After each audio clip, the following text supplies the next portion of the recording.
Anybody else here on discipline? Yeah, I'd like to also chime in on that. In fact, sports, in my mind, is perhaps would give you the best bang for your buck. I mean, not only does it teach discipline, but it's a life skill kind of teaching mechanism. I mean, it teaches you to get along. You know, it teaches you, shows you who the leaders are. It teaches you about communication. It teaches you about just working in a group, you know, to achieve group goals, goal setting. So in a number of ways, sports can help us to grow and also to help the individual as well as the country grow. And building these sporting sites that Coach Portia spoke about is, I think, a really good bang for your buck. I mean, it's an investment that will pay off for years and years and years to come. And we truly have lost that, and we need to get back to it. One playing field can house, I mean, literally thousands of individuals. You know, imagine a league with, I don't know, tennis tournaments going on, or softball, or basketball, or baseball, you know, and to get these kids off the street and to teach them about communication, about cooperation, about just a number of life skills would definitely help them and help the society as well. So are you all pleased, or what do you say about the facilities that we do have in the Bahamas? And when we talk about the Bahamas, we're not just talking about New Providence now.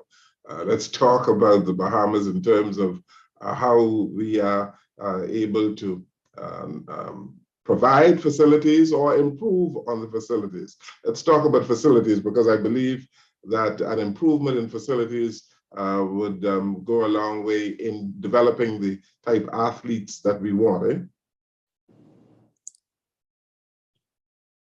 I see, Mr. Knowles? You? Yeah, I think I'm similar to Avard, showing my age also, that we have a beautiful 50-meter Olympic-sized pool at the sports complex here in Nassau that has been around for a long time now, but was not there in my developmental years, and that was a big deal, right? The size and the distance of the Olympic pool that you compete in at the Olympics, there was not one in the entire Bahamas, and to have that now is just a huge positive step for our youth to have that experience, to have nationals there every year. We've hosted Carifta a number of times. In fact, the Bahamas, I believe, we're 3 consecutive years maybe that we've won Carifta in swimming championships, and so that alone is one of the biggest steps. Now, I can't sit here and say that we need 50-meter pools on every other island in the Bahamas. I don't think that's economically the wisest thing to do, but I think having pools of some sort grow in the schools in the outer islands is a great step in order to, even just on that first level of learning to swim and exposing our kids to the water safety and ability to be able to swim, which put a quick plug in for my parents doing Let's Swim Bahamas, and that's really their dream and their goal right now that they're doing is trying to reach elementary schools throughout the Bahamas on all the islands and help kids learn how to swim. And I think that's going to be the next step of seeing a lot of young Bahamians being exposed to swimming. And I think we're going to see a lot of talent being exposed in the next generation of Bahamians due to their program. And so my input is just one of great gratitude. I think the Bahamas has done a great job with starting with that 50-meter pool, which was a huge need a number of years ago. And now I think my parents are taking it to the next step of exposing even the out island elementary school students to the sport of swimming. Richardson, you spoke about Freedom Farms and other facilities. It seems as though we are developing quite a cadre of young men in baseball. So our facilities are working, eh? I you know what, I think it's just, I think it's our people. I think our greatest resources are people in the Bahamas. And I would say from a baseball standpoint, I actually think it's amazing that we have been able to have about 30 professional athletes at this point in time without a regulation size field in our country. And so I think we're doing a really good job. So the people that are in charge of development in the baseball space, I think kudos to them, because I don't think you could go anywhere else in the world and find a situation where they don't have the resources of the baseball tools and producing that much talent in that area. So to answer your question, Ambassador Jones, I think finding a way to improve the facilities across the country, and I would say this, my guess would say, I'd say this across all sports would definitely be advantageous for our athletes and our youth athletes in the development process. I think we're talking about how successful we have been as a country, and it's with, in my opinion, minimal resources. And so the thought of what the country could look like with a little bit more investment in those areas from a resource standpoint is mind blowing, to be honest. And so there needs to be more resources placed in the development of facilities, you would say, gentlemen. Absolutely. Yes. Can I add something to that? I just first want to point out that our current world and Olympic champion is not from Nassau, which is where most of these state-of-the-art facilities are. So, that was the name that kind of came out of nowhere, and UC would actually become. So there are more people on those islands that are possibly like that. So, coaching is a labor of life. This almost becomes like a parental type thing, of mentorship type thing, and it doesn't happen in a 2 to 3 hour period.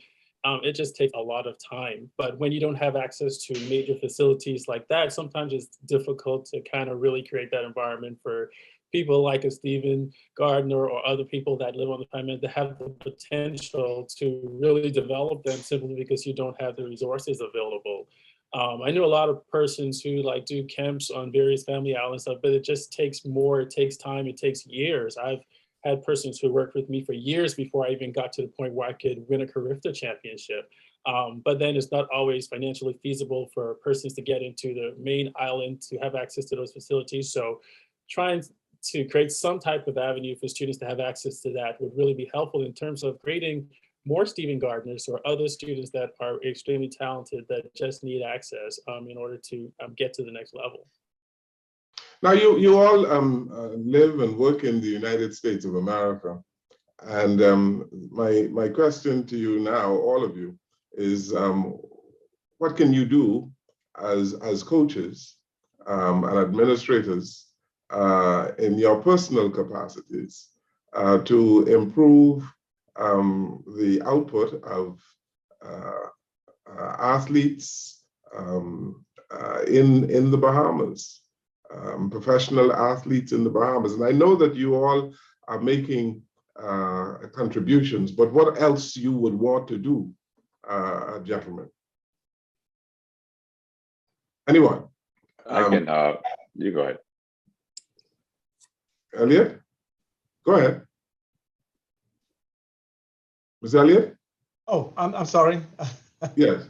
Yeah, Ambassador Jones, I've been here now for 30 years, and I don't know if I could put a dollar figure on the amount of money in terms of value of scholarships that I personally have been able to offer Bahamians. I would amount that or probably calculate that to be in the tens of millions of dollars, and that is something that I will continue to do. So individually or personally for me, I guess the best I can do is to communicate with the local coaches back home to identify those talented young Bahamian athletes.